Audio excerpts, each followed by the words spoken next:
How do you hire the best realtor for selling your home? There are more than 2,000 real estate agents here in the city of Ventura alone, which means you have a lot of options to choose from. A little more context on that number, we're on track to sell about 600 homes citywide in 2024, which means that not every single agent will have actually sold a property this year. You want to weed those agents out. You want to weed out the not so great agents, the mediocre agents, and you definitely want to weed out the part-time agents and focus on identifying and hiring the best full-time professional for the job of getting your property sold. But how do you do that? In today's video, we're going to answer that question. The answer itself is pretty simple. It's to ask questions. I recommend that home sellers interview at least 3 agents when getting their home ready for sale. In this video today, we're going to cover a list of questions that you should be asking during that interview process. These questions will help you better identify who the right pick is for you and for your property. So let's get into it.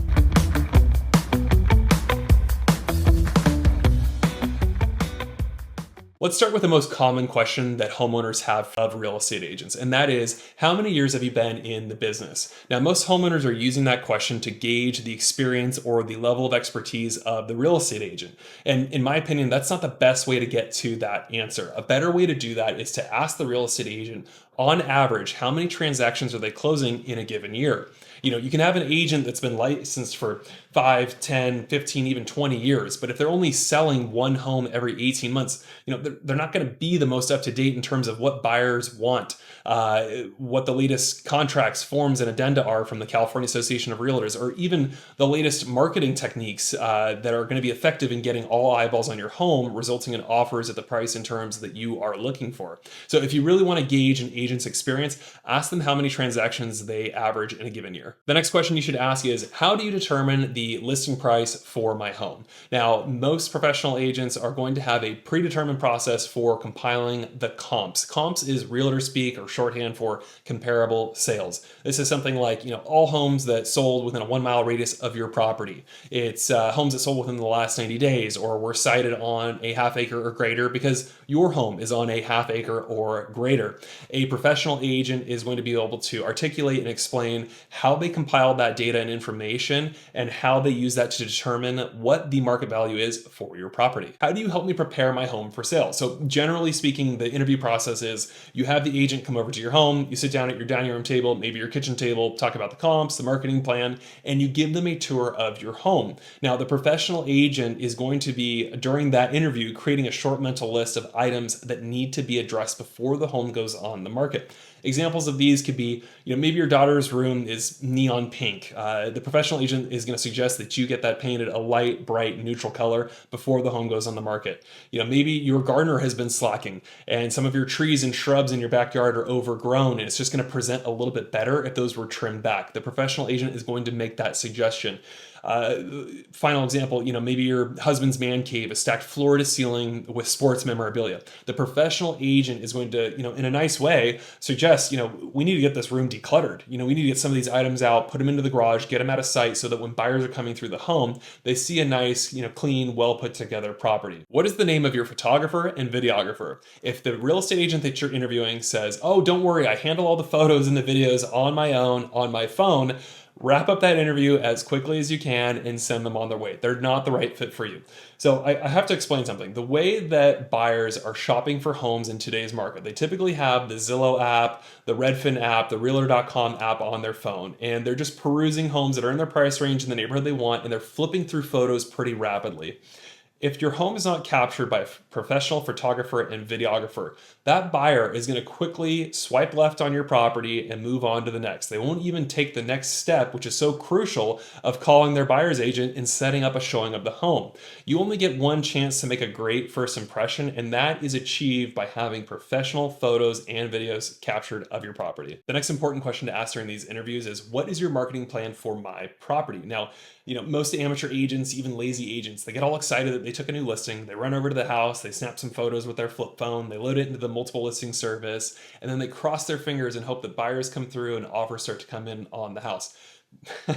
That doesn't cut it in today's modern world, okay? The professional agent is going to have a multi-point marketing plan that has been tailored specifically to your property. Items on this list could be, just listed postcards mailed to your 3,000 nearest neighbors. It could be featuring your home in a prominent local magazine that gets a lot of attention and eyeballs. It could be hosting a mega open house. One thing that I do for every single one of my listings is I go onto Facebook, Google, Instagram, and YouTube, and I use their software to create compelling ads for your home. I then use that same software, those algorithms, to have that ad follow around prospective buyers online. The algorithm knows who might be a good fit for this property, who might be looking for properties, and it will make sure that ad is on their screen every time they open up their phone. And look, at the end of the day, we know that everybody's on their phones, on their screens. I'm guilty of this too. So we need to be meeting the buyers where they are in today's modern world. This is just one aspect of a multi-point marketing plan that is going to set your home up for success and result in offers at the prices and the terms that you're looking for. What happens if my home isn't sold in the first 30 days? Now, the mediocre agent, the part-time agent is going to say, we need to cut the price if the home isn't sold in the first 30 days. In fact, those same agents will even try to get you to write into your listing contract that you're signing with them that if the home isn't sold in the first 30 days, then we're going to slash the price to this number. You don't want to be going with those agents. That's not the right approach. The professional agent at the time of the interview is going to tell you most homes in your neighborhood, on average, sell in the first 80 days. So if that's the case in your home, in your neighborhood, why would you slash the price in the first 30 days if the average is 80 days to get the home sold? The professional agent is going to articulate that to you, explain that to you up front, setting your expectations, setting their expectations, making sure that everybody's on the same page. This next question is actually a two-part question. It is, how often will you be communicating with me? And then how often will you be communicating with the other side, with the buyer's agent, escrow, title, once we do find the buyer for this home? Now, to answer the first part of that question, how often will you be communicating with me, the home seller? The answer should be at the very least weekly. So the way that I operate my business is I send a weekly update email every single Friday, updating my home sellers on, how many calls we had on the property, who the buyers were that were interested, who the buyer's agent were, and what brokerage they were with. And I try to really just give my clients all the information so they're never left wondering, well, what's going on? Why haven't we gotten offers? What's the status, etc. I want to be proactive about that and give that to my clients before they even have to ask. Now, in reality, I'm actually communicating with them much more frequently than that. It's often, 2, 3, 4 times a week whenever I have relevant updates and relevant information. The way that I like to run my business, I would rather over communicate and, my clients get maybe a little annoyed. Oh, there's another text update from Grant, than be left in the dark wondering, hey, what the heck is going on? Now, the second part of that question, how often will you be communicating with the buyer's agent, with the escrow company, the title company, once we actually do identify the buyer and open escrow? Again, the answer at the bare minimum should be weekly, but in reality, it should be more often than that. For example, you want your agent communicating with the buyer's agent about when they're scheduling their inspections. You want your listing agent to be communicating with the buyer's agent about, is the buyer depositing their earnest money deposit into escrow?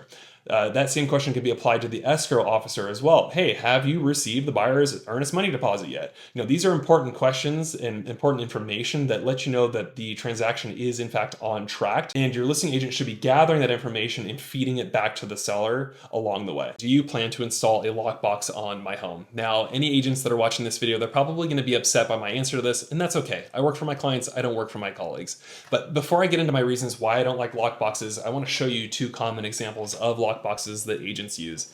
The first one here is a contractor's lockbox. Now you can see there's a 4-digit code on the front, and this code does not reset after each use, meaning when you give that code to one person, practically everybody can have it, right? Not the most secure way to lock up a home. The next common type of lockbox that you'll see agents using is a Supra lockbox. Now I have to have an app installed on my phone that gives me a digital key. I only get that digital key if I'm a licensed real estate agent to unlock this Supra lockbox.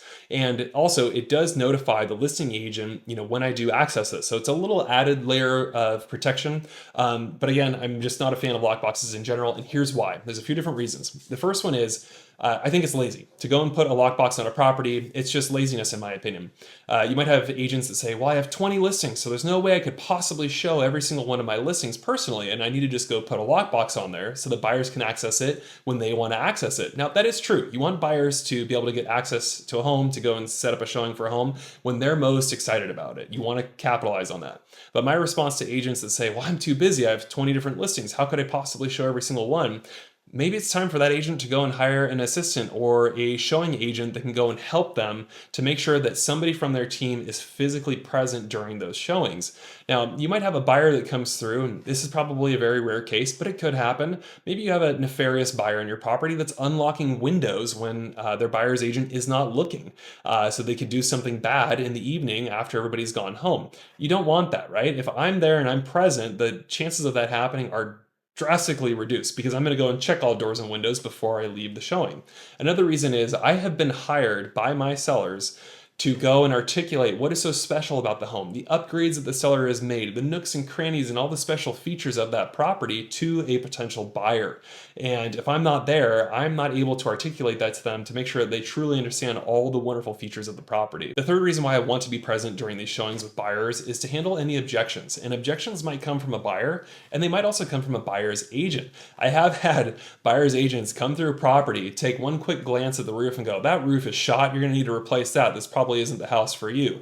When in reality, that roof is 20 foot in the air. The agent is an agent, not a licensed roofer or a roofing expert, so they don't actually know about roofs. And oh, by the way, that roof was actually replaced 3 years ago, so you're just dead wrong all around. And also, I want to handle any objections from buyers that might be coming through the home. Maybe the buyer says, oh, the closets aren't that great in the primary bedroom.